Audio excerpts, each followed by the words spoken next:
Good evening and welcome to the Hairenik Media Newscast, bringing you the latest from the homeland and the diaspora. Armenian Prime Minister Nikol Pashinyan announced during a meeting with civil servants that a referendum on a new constitution will take place after the 2026 parliamentary elections.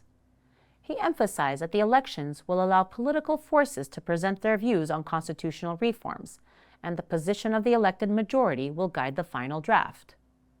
Pashinyan added that the constitution should ensure the long-term stability and direction of the state. Khachatryan, MP from the opposition Armenia faction, implied that by organizing such an event, the current authorities are behaving in ways reminiscent of notorious authoritarian regimes like Kim Il-sung, Kim Jong-il, Kim Jong-un, Hitler, Stalin, Pol Pot, and Idi Amin, actions he described as openly dictatorial. Khachatryan further described Pashinyan's remarks at the conference as a pathetic message, a plea to Aliyev for electoral support in exchange for Pashinyan's willingness to amend the constitution or make other changes Aliyev might desire. Armenia is facing growing concerns over judicial independence and government overreach. The Anti-Corruption Court has extended the arrest of political prisoner Samvel Karapetyan by 2 months, with reports of the decision appearing in media outlets linked to Prime Minister Pashinyan's family before the hearing concluded. At the same time, the Public Services Regulatory Commission has revoked the license of Electric Networks of Armenia, ENA, the country's sole electricity distributor, placing it under a government-aligned interim administration. ENA's former leadership, tied to Karapetyan, calls the move a politically motivated takeover. The company is currently under an international emergency arbitration order, which the government has indicated it may ignore. Observers warn that the combination of repeated detention extensions, asset seizure, and disregard for arbitration rulings signals a troubling erosion of the rule of law and investor protections in Armenia. Thousands marched in Yerevan calling for the release of Armenian political prisoners, highlighting growing concerns over government pressure on dissenting voices. Demonstrators moved from the Prosecutor General's office to Shengavit Court, where proceedings were underway for Archbishop Bagrat Galstanyan and members of the Sacred Movement. While 11 defendants are set to transition to house arrest, critics say the measure is largely symbolic, aimed at maintaining political control rather than delivering justice. Protesters called for freedom for more than 60 individuals, including clergy, journalists, podcasters, veterans, parents of fallen soldiers, activists, mayors, and other public figures. Organizers warn that the increasing number of politically motivated detentions threatens Armenia's internal stability. Ahead of the rally, police strengthened their presence near the Prosecutor General's office. Meanwhile, Armenia's criminal court has extended the detention of Lidia Mantasyan, the country's only female political prisoner, for 3 more months. Arrested in June, Mantasyan remains in custody, while several male co-defendants have had restrictions eased. Artsakh war veteran Arman Petrosyan has begun a hunger strike demanding her release. The opposition Armenia faction has introduced a parliamentary statement calling for the release of all political prisoners. Armenian and Azerbaijani parliamentary delegations met in Istanbul during the OSCE Parliamentary Assembly session to review the Washington talks and discuss next steps in the peace process. The meeting unfolded as Turkey and Azerbaijan again stressed their coordinated view that Armenia-Azerbaijan peace and Armenia-Turkey normalization are tightly linked and must advance together. Armenian officials, however, continue to project confidence, insisting that peace with Azerbaijan is essentially established and that normalization with Turkey can progress independently and yield positive results, a stance that sharply contrasts with Ankara and Baku's unified conditional approach. Turkey's Foreign Minister Hakan Fidan reiterated that Ankara will only normalize relations with Armenia once a final peace treaty is signed between Armenia and Azerbaijan, warning that acting prematurely could undermine the treaty and leave the region in a frozen conflict, while the Turkey-Armenia border remains closed. Meanwhile, Armenian Foreign Minister Ararat Mirzoyan disagreed with Fidan's remark, saying the two processes are not dependent on each other. He stressed that Armenia is advancing both normalization with Turkey and peace with Azerbaijan, adding that full normalization could even positively influence the Armenia-Azerbaijan peace process. Attorney Siranush Sahakyan, president of the Center for International and Comparative Law and executive director of the Armenian Legal Center for Justice and Human Rights, has raised alarm over the treatment of Armenian prisoners of war held in Baku. Verified reports indicate inhumane conditions, including torture, denial of medical care, neglect of basic needs, and refusal to provide essential equipment for disabled prisoners. Sahakyan also noted Azerbaijan's failure to investigate cases of forcibly disappeared individuals and stressed the need for international mechanisms to compel the state to investigate these incidents and provide families with information. She emphasized that the United States has a leverage to secure the captives' release, adding that lasting peace depends on resolving humanitarian issues, building trust, and pursuing justice. Building on concerns about the Armenian POWs in Baku, 27 U.S. senators, led by Ed Markey and Sheldon Whitehouse, and supported by Senate Democratic leader Chuck Schumer, sent a letter to Secretary of State Marco Rubio urging immediate action by the Trump administration. The letter called for the release of Armenian prisoners of war and political detainees, the presence of international observers at sham trials in Baku, and global Magnitsky sanctions on Azerbaijani officials responsible for human rights violations. The Armenian National Committee of America praised the letter, noting the growing influence of Armenian-American voters and ongoing efforts to secure bipartisan support for accountability measures. Yerevan authorities appear focused on appeasing the Azerbaijani president, completely disregarding the dire situation of Armenian prisoners of war. They continue to meet Baku's demands under the guise of a rare diplomatic opportunity. This pattern is unsurprising, given that the current authorities, who have already compromised Artsakh, continue to ignore the plight of the Armenian prisoners of war, prioritizing a so-called peace that many view as surrender. A group of 5 Armenian experts recently visited Baku for a 2-day roundtable aimed at what Yerevan describes as boosting dialogue and trust between Armenian and Azerbaijani civil societies. The trip, funded by Armenia, with accommodations provided by Azerbaijan, follows a similar meeting held in Yerevan in October. Agreements from the Baku meeting confirmed that the joint platform will continue under a new name, Bridge of Peace.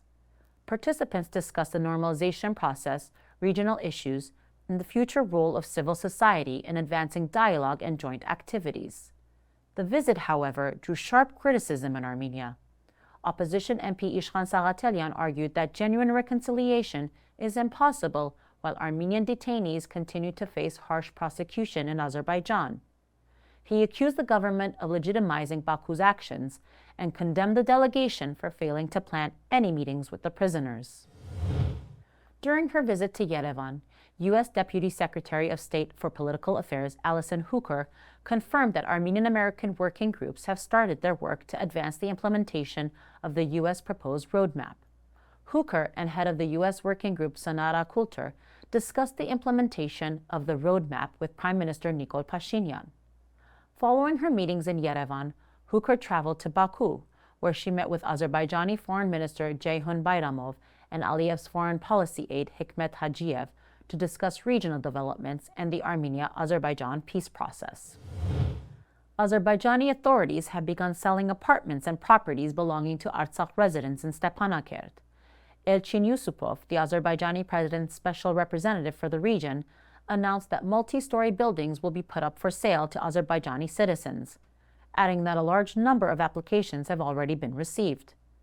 Observers warn that Baku is implementing a deliberate program to erase Armenian traces from Stepanakert and transform the city into an Azerbaijani one. New satellite imagery confirms Azerbaijan has destroyed yet another cultural monument in occupied Artsakh, this time a Shiite mosque dating back to 1890. The Aygek Mosque in Khachatryan was demolished between 2021 and 2024 to clear land for a new highway. Caucasus Heritage Watch verified the destruction, noting that Armenians preserved Islamic sites for decades and even restored major mosques in Shushi.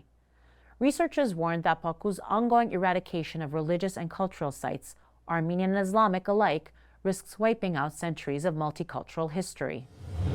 Turkey has officially changed the term Central Asia to Turkestan in its national school curriculum, redefining the region that includes Kazakhstan, Kyrgyzstan, Uzbekistan, Turkmenistan, and Tajikistan. Education Minister Yusuf Tekin said the revision aims to strengthen Turkic unity and remove what he called foreign imperial terminology, shaping the subconscious of future generations through Turkey's historical perspective. The move aligns with broader pan-Turkic initiatives by the Organization of Turkic States and highlights Ankara's long-term regional ambitions, raising concerns about Armenia's security in a region increasingly shaped by Turkic cooperation. Wildfires that have been burning for several days in the Chambarak area of Armenia's Gegharkunik region have spread across fields and mountainous terrain near the village of Tutujur, reaching the border zone with Tavush. Eyewitnesses report that the fires began several days ago, with some noting they started more than 10 days earlier.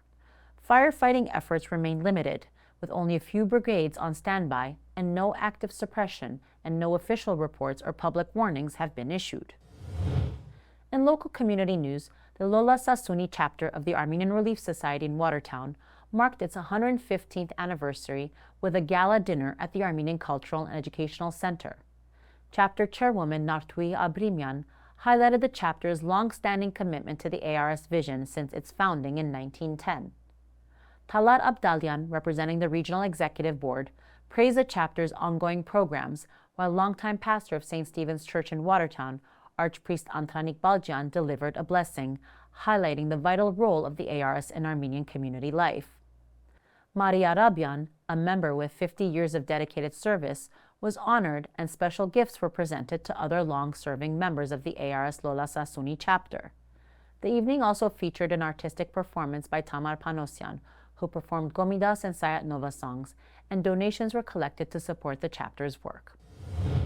In the spirit of the season, the Armenian National Committee of America's Eastern Region is hosting its 6th annual online Christmas auction from Friday, November 28 through Monday, December 8. This year, the auction encourages the community to shop for their Christmas gifts with purpose, supporting meaningful causes while finding something special for everyone on their list. The auction features a curated selection of gifts from Armenian creators, including artisanal jewelry, artwork, textiles, exclusive experiences, and event packages. Supporters can browse and bid at givergy.us/auction 2025, combining holiday shopping with a celebration of Armenian heritage and craftsmanship. This is a perfect opportunity to find thoughtful gifts while contributing to the ANCA Eastern Region's programs and activities. Joining us tonight is ARF member and Armenia Alliance MP Artur Khachatryan. Mr. Khachatryan, the ruling authorities appear to have already launched an early pre-election campaign, accompanied by what many describe as increased pressure on the opposition. The arrest of the mayor of Gyumri and the recent elections in Echmiadzin have raised concerns that Pashinyan's administration may be prepared to use any means necessary to retain power. In this environment, what strategy should the opposition adopt to ensure it can effectively challenge and potentially change the government through elections? I agree with you that he will not stop at anything to maintain his power to get re-elected. He will use all his administrative resources. He will use the state budget to finance his campaign. He will launch repressions against the opposition. I don't exclude that he will ban parties or several parties or electoral blocs from running during the elections. So what shall be done? To start with, the opposition shall not exclude participation in the elections, shall not make statements like, well, it's meaningless participating in the elections, Pashinyan has all these resources, he will sex up the elections, it's a lost game, even without starting the game. So, opposition shall participate in the elections.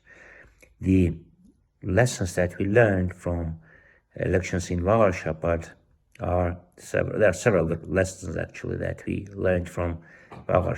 To start with, when the participation turnout rate is low, Pashinyan has larger chances to gain the majority of the votes. So the opposition shall talk to the public, the apathetic public, the public who is hopeless, to urge them to come and to vote against Pashinyan. In this case, the share of its administrative resources will be much smaller in the total count. Second, it was clear that only one opposition bloc will not be able to defeat him. So large blocs shall be formed to battle him during the elections. And the third, the smaller parties or smaller blocs who obviously, or there are large chances that will not be able to pass the threshold, they shall not participate alone, not to disseminate, to disperse the votes given to the opposition, but shall join in larger blocks to pass the threshold. The apparent silence of the West regarding the government-led repression has led many to believe that the current policies of the Armenian authorities enjoy full Western support. In your opinion, does this suggest that potential electoral violations in the upcoming elections might also be overlooked, and that democratic standards could once again be subordinated to broader political interests? Well, indeed there is such a risk, and the double standards employed by big players, by larger countries, by international intergovernmental organizations, of course, create this risk.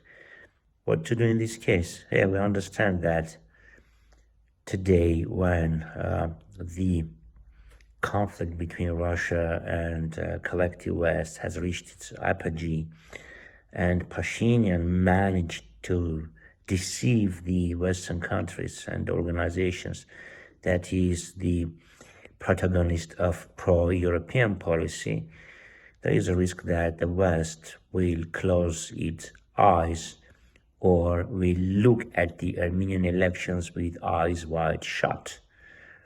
However, if the post-electoral developments are very intensive, or if the count clearly shows that Pashinyan doesn't enjoy the support of majority, vice versa, he is supported by just a fraction of Armenian constituency, then it will be very hard not to accept what is obvious to everyone.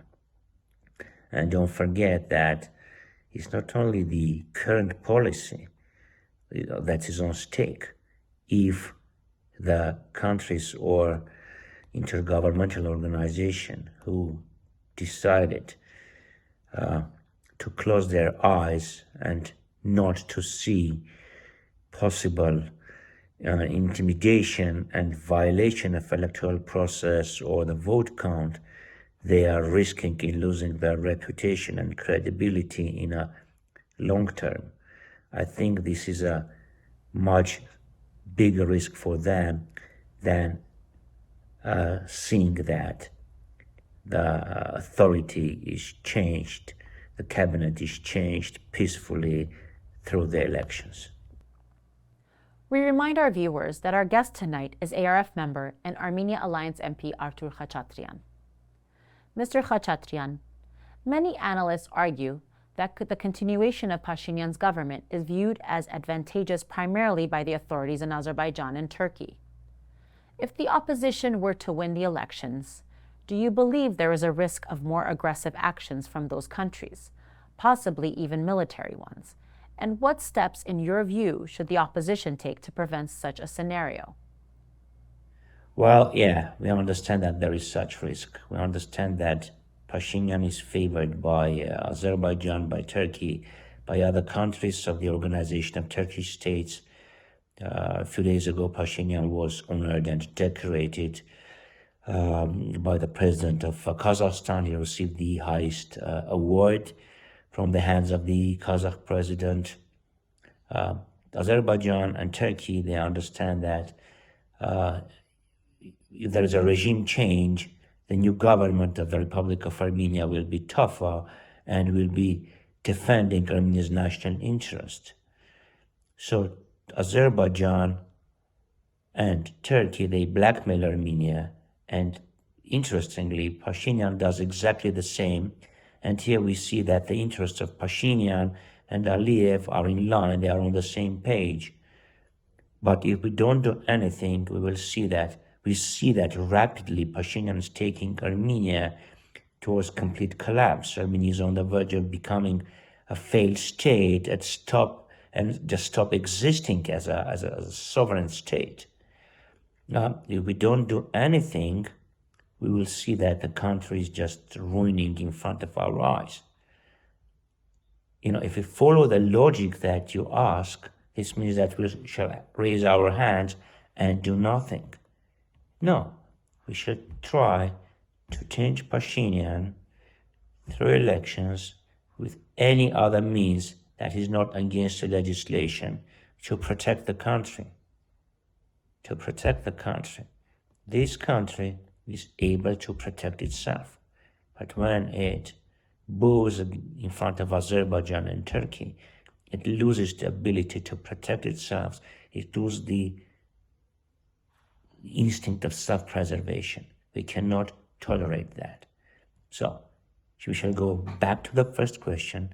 We shall urge the population to participate in the elections. We shall urge them to vote against Pashinyan. We shall urge the opposition partisan bloc not to fight each other, but try to oust Pashinyan from the office. And after that, a new epoch will open and we will be able to restore the sovereignty, the independence, and territorial integrity of our country. Thank you. That's all for tonight's broadcast.